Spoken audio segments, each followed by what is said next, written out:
안녕하십니까. 남북미 무기열전 시간입니다. 오늘부터는 그동안 이제 이 전투기, 폭격기 뭐 이런 것들 많이 다뤘는데 하나씩 기종별로 살펴보려고 합니다. 가장 처음 다루려고 하는 게 바로 F-22 랩터입니다.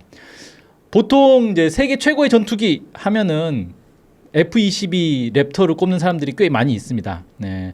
최초의 5세대 전투기이고요. 미국의 이제 록히드 마틴사가 이제 개발을 한 건데, 문제는 이게 개발된 지가 좀 오래됐어요. 그러다 보니까 그 뒤에 나온 5세대 전투기들이 좀 있습니다. 뭐 F-35도 있고, 러시아나 중국에서도 이제 5세대 전투기들을 만들었을 거 아니에요. 뭐 러시아의 수호이 57이나 중국의 뭐 J-20 위룡, 마이티 드래건이라고 하죠. 그 중국의 5세대 전투기 하나 더 있어요.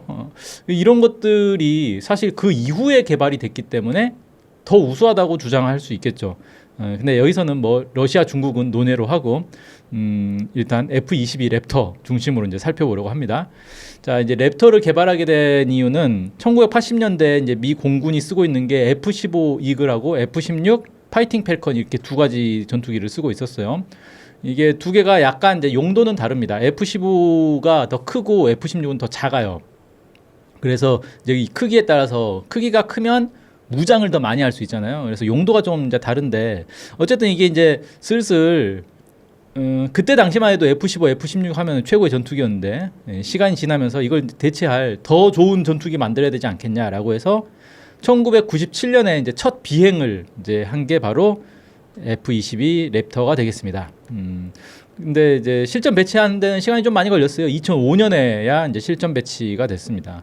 지금까지 한 200대 가까이 생산이 됐어요. 195대를 생산을 했다 그러고, 이 중에서 8대는 시험기라서 이제 실제 이제 실전에서 쓰는 건 아니고요. 자, F-22의 특징 하면은 가장 먼저 꼽는 게 스텔스 기능이죠. 그래서 5세대, 최초의 5세대 전투기다라고 얘기를 하는 겁니다. 최초의 스텔스 전투기고, 기동력도 아주 뛰어나요. 그래서 F-22 이렇게 비행하는 거 보면은, 와, 저런 이제 동작도 가능한가? 그러니까 엔진 힘이 그만큼 좋다 이거죠. 그 다음에 초음속 순항, 그러니까 슈퍼 크루징이라고 하죠. 마하 1.5 이상의 이제 초음속 순항 능력도 있고요.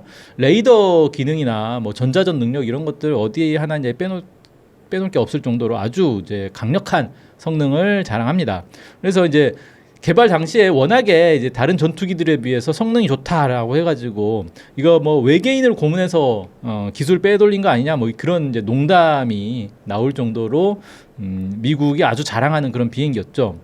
그리고 심지어는 이제 미국 의회가 기술 유출을 막기 위해서 F-22의 수출을 금지하는 일까지 있었습니다. 그래서 실제로 F-22를 수출을 하지 않아요. 지금까지도 수출을 하지 않습니다. 그에 비해서 이제 러시아의 수호이 57 같은 경우는 수출을 하죠. 그래서 아마 인도에 수출을 했을 거예요. 그리고 이제 이란에도 수출을 할 거다 뭐 그런 얘기가 나오고는 있는데, 아직 수출한 건 아니지만 뭐 이제 그런 차이는 있습니다. 자, 그래서 F-22 하면은 야, 세계 최강, 세계 최고 뭐 이렇게 이제 얘기, 그때 막 나왔을 때는 그런 얘기를 할 만하죠.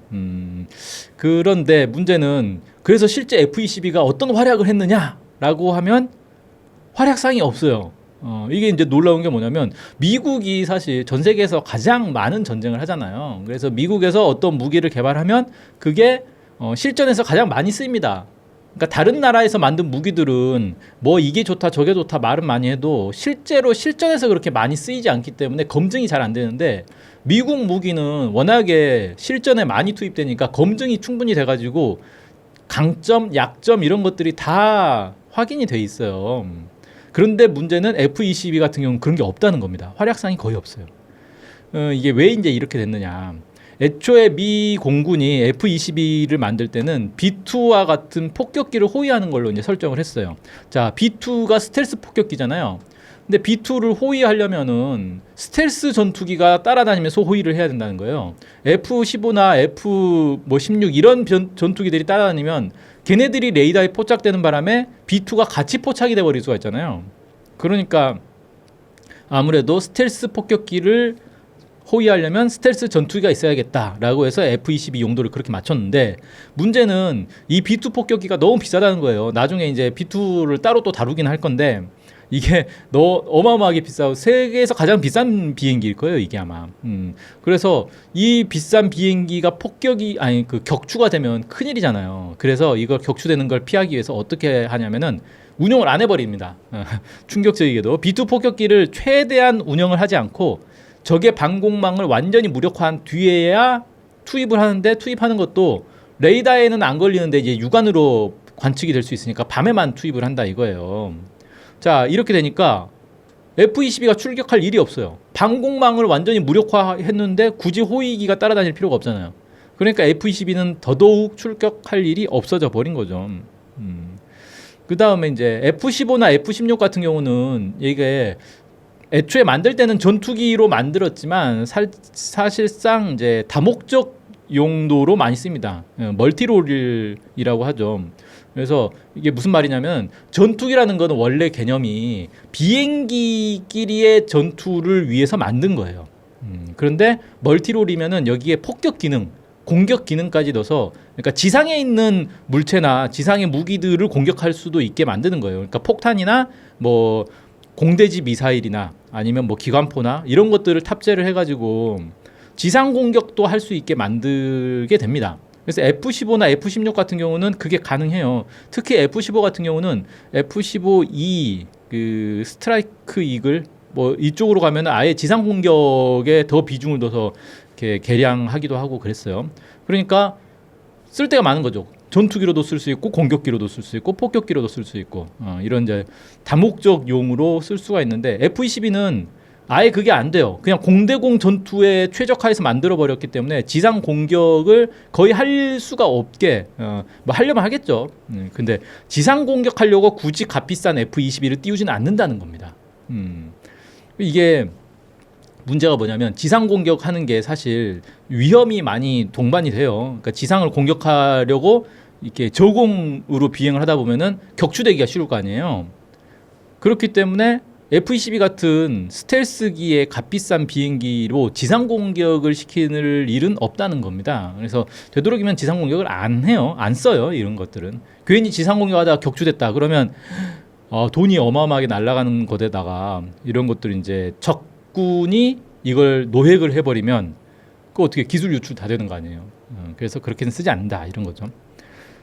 자, 그다음에 이제 F-22의 치명적인 약점 중에 하나가 뭐가 있냐면 운용 유지비가 너무 비쌉니다.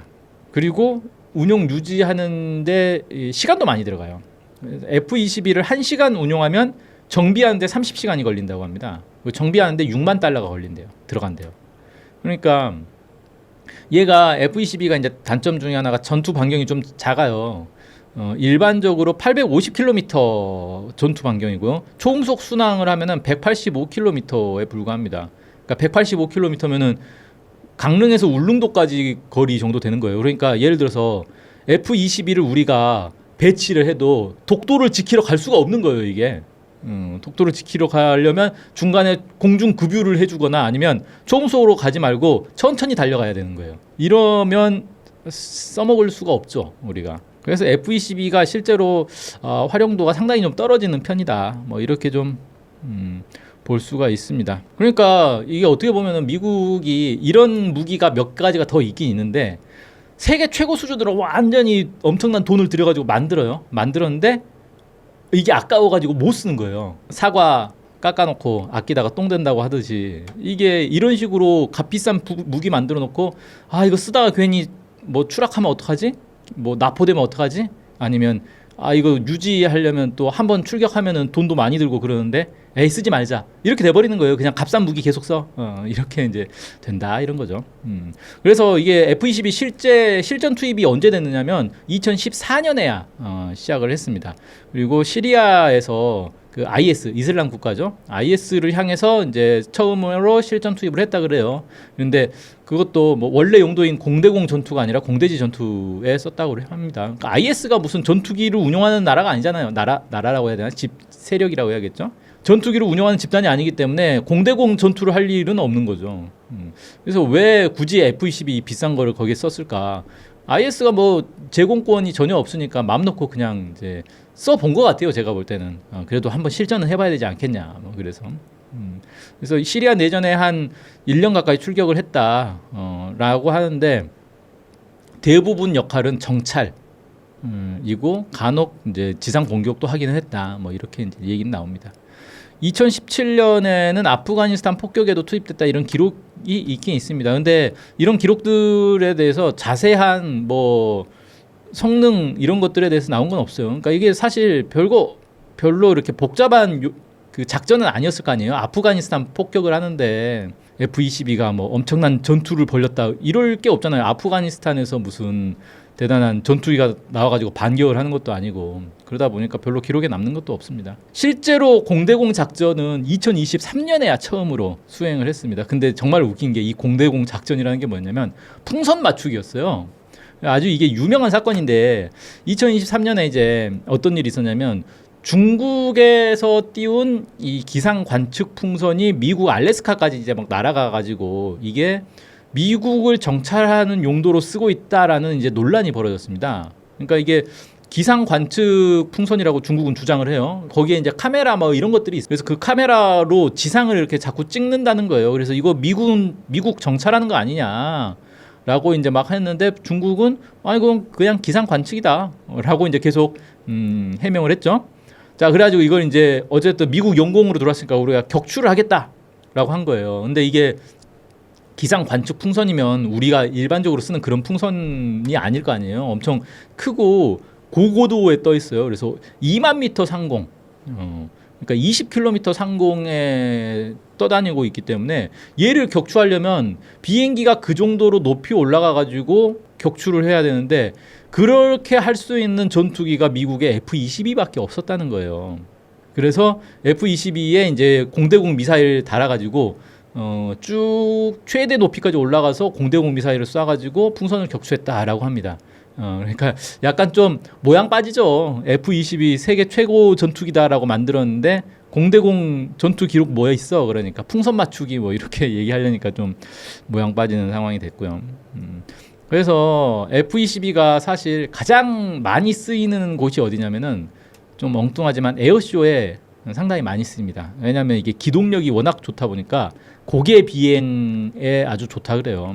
그래서 전 세계 에어쇼의 최고 인기 기종이 바로 F-22다. 뭐 이런 얘기가 있습니다. 그런데 웃기는 게 뭐냐면 에어쇼를 왜 하냐면은 그 관객들 구경시켜 주려고 에어쇼 한다기보다는 이 에어쇼 전 세계 어느 나라나 그렇지만 에어쇼를 하는 목적은 비행기 판매를 위해서 하는 겁니다.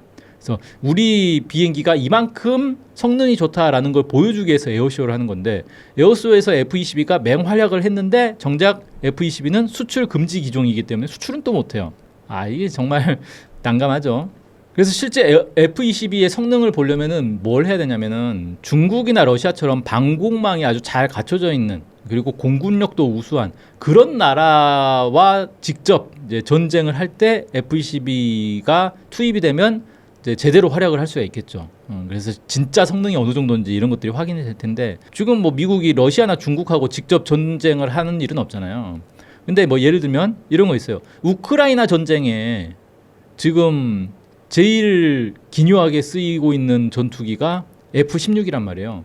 F-16이 아니라 F-22를 지원을 해줄 수도 있는 거잖아요, 미국이. 근데 그렇게는 못하죠. 그렇게 되면 이제 F-22를 우크라이나 조종사한테 훈련시켜가지고 맡길 수는 없잖아요. 수출 금지인데 우크라이나 조종사한테 맡기겠어요? 그럼 미국이 직접 미군 조종사가 그걸 몰고 가야 된단 말이에요. 그럼 미국이 우크라이나 전쟁에 참전을 하게 되는 거고 그러면 러시아랑 직접 전투를 하게 되는데 이게 러시아 측에서 이제 미국이 직접 참전을 한 거다. 이렇게 규정을 하면 미국과 러시아 사이의 전투가 돼버릴 수 있기 때문에 이게 그렇게 못해요. 그래서 우크라이나에서도 F-22가 투입될 일은 없다. 뭐 이렇게 좀 보여집니다. 그리고 또 이제 어떤 문제가 있냐면은 F-22를 개발할 당시에만 해도 이게 최초의 스텔스 전투기였잖아요. 그러다 보니까 F-22 자체가 다른 전투기들하고 전투를 하면은 막강한 성능을 발휘할 수 있는데 스텔스 전투기하고 전투를 했을 때 과연 어느 정도 성능을 발휘할 수 있을까에 대해서는 상당히 좀 회의적이에요. 근데 그 이후에 뭐 F-35도 그렇고 러시아나 중국의 5세대 스텔스 전투기들도 F-22를 겨냥해서 만들기 때문에 사실은 대스텔스 공중전에서는 훨씬 성능이 뛰어납니다. 그래서 F-22랑 F-35랑 붙으면 F-35가 이긴다는 말도 있어요. 원래는 F-22가 훨씬 좋은 기종이거든요. 그런데도 나중에 만들어졌다는 이유로 F-35가 훨씬 F-22를 능가할 수 있다, 이런 이제 얘기가 있습니다. 실제로 뭐 붙어보진 않아서 모르겠어요. 근데 F-22랑 F-35랑 붙을 일은 뭐 없긴 할 텐데, F-35 같은 경우는 이제 전자 광학 추적 장치 같은 것들이 있어가지고 스텔스 전투기도 그냥 이 육안으로 관측이 되면 그걸 자동으로 뭐 미사일을 조준해가지고 쏜다거나 이런 기능이 있는데, F-22는 그런 게 없습니다. 어떻게 되냐면 결국 F-22랑 다른 이 스텔스 전투기랑 전투를 하면 F-22는 눈 감고 전투를 하는 그런 꼴이 되는 거죠. 그래서 F-35 같은 경우가 이 전자 광학 추적 장치 덕분에 전반적인 성능은 F-22보다 뒤처지는데 실제 전투를 하면 F-22를 이길 수 있다, 뭐 이런 얘기가 나옵니다. 그러다 보니까 이제 F-22 퇴역 얘기가 나오게 되는 거예요. F-35가 더 나았네, 그러면 F-22는 굳이 없어도 되는 거 아니냐, 이런 이제 얘기들이 나오게 되는 거고, 왜 그러냐면 아니 있으면 그냥 계속 쓰면 되지 왜 굳이 퇴역이야 라고 할 수 있는데, 운영비가 많이 들잖아요. 운영 유지비가 계속 드는데 그렇다고 창고에 처박아 놓을 수도 없는 거잖아요. 그럴 거면 그냥 해체하는 게 낫죠. 그러다 보니까 아무래도 이제 퇴역 얘기가 계속 나오고 있습니다. 실제로 2022년에 퇴역 얘기가 있었어요. 미 공군에서 2022년에 그 F-22A 블록 20 32대를 퇴역 목록에 올린 적이 있습니다. 2023년에도 또 올리고 막 그랬어요. 근데 또 이제 미국 의회 같은 게 돼서는 야, 이렇게 비싼 돈 들여가지고 만들었는데 뭔 퇴역이야, 더 써, 뭐 이런 이제 얘기가 나오고 있는 거죠. 그래서 이제 그때 이제 그 공군에서는, 미국 공군에서는 무슨 주장을 했냐면은 이 F-22에다가 탑재된 소프트웨어가 이게 구형이란 말이에요. 그러니까 우리가 전투기 하면 조종사들이 조종 잘하면 되는 거지라고 생각하는데, 요즘 전투기들은 워낙에 이제 이 전자 제어를 많이 하잖아요. 그러니까 컴퓨터로 이 제어를 많이 한단 말이에요. 이 컴퓨터를 가동하는 소프트웨어가 또 중요하겠죠. 무기라는 게 우리가 일반 컴퓨터에서 그냥 뭐 유튜브나 보고 이런 컴퓨터 성능하고는 달라요. 왜냐하면 반응이 대단히 빨라야 되잖아요. 상대방이 미사일 쐈어, 그러면 막 0점 몇 초 안에 판단을 해가지고 어떻게 작동을 하고 뭐 이런 것들이 다 돼야 된단 말이에요. 근데 이 컴퓨터가 이제 옛날에 개발된 거다 보니까 소프트웨어도 구형 소프트웨어고 이게 훈련에도 도움이 안 된다는 거예요. 그래서 이걸 그럼 개량하고 더 좋은 컴퓨터를 탑재하고 최신형 소프트웨어 깔면 되겠네라고 할 수 있는데, 그렇게 하려니까 돈이 많이 든다는 거예요. 그러니까 그 돈을 들일 바에는 차라리 F-22 폐기하고 그 돈으로 6세대 전투기를 개발하든지 아니면 F-35를 추가로 개발하는 게 낫다라는 이제 주장을 합니다. 그런데 이제 미 의회의 입장에서는 그 미국이 이제 군사 교리상 미국에는 전투기가 이 정도는 있어야 돼. 그리고 스텔스 전투기는 또 이 정도 있어야 돼. 이런 이제 그 보유량의 기준이 있어요. 근데 지금 현재 미국 공군의 전투기 재고가 1990년하고 비교했을 때 절반이 안 된다라는 거예요.